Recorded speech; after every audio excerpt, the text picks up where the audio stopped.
Hello students, my name is Meenal Mahajan and today's our topic is arithmetic progression. Arithmetic progression means what? Do you know? That is not new for us children. Our everyday life we are using only this arithmetic progression. So arithmetic progression is a sequence of number in order in which the difference of any two consecutive number is a constant value. A sequence is a finite or infinite list following a certain pattern. For example, 1, 2, 3, 4. These are the roll numbers of students. Consider this is. Then it is the sequence and which is infinite.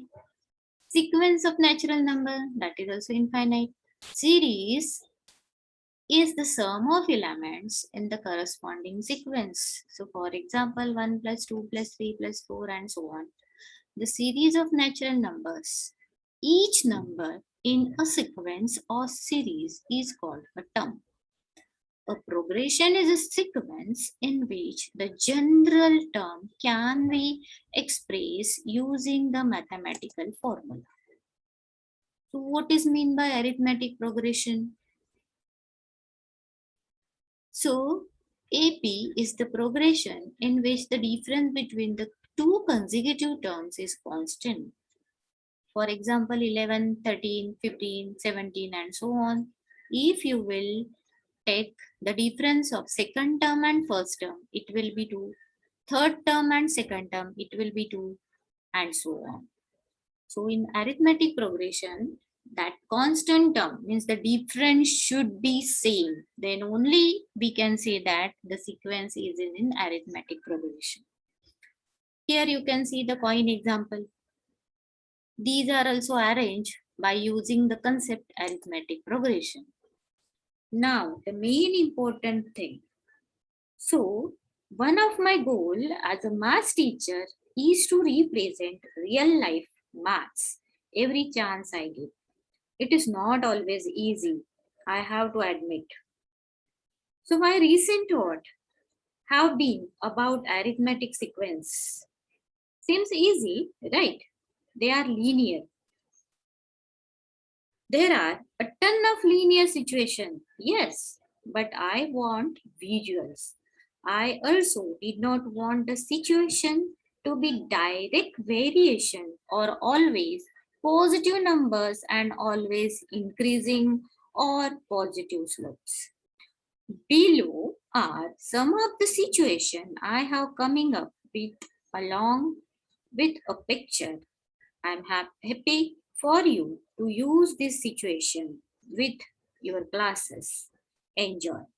So here you can see some real life example. Stacking cups, chairs, balls, etc. The idea is comparing the number of objects to the height of the object.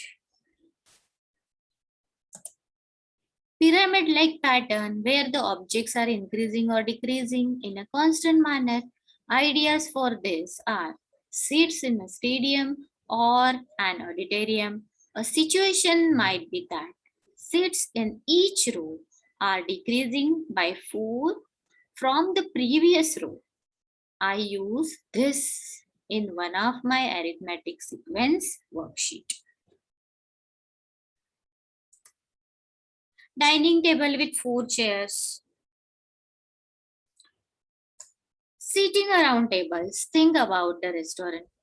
A 6 square table fits 4 people, right? When 2 square tables are put together, now 6 people are seated. Put 3 square tables together and now 8 people are seated. I really love this example. You can use a rectangular table as well and start off with 6 seats. I hope I have given you the plenty of time about. It's really fun to create these problems. Students need to know that their math is a real and useful.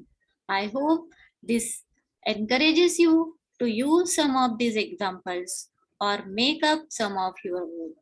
I'd love to hear some of your examples. Leave a comment if you would like. We can all learn from each other. Thank you, students.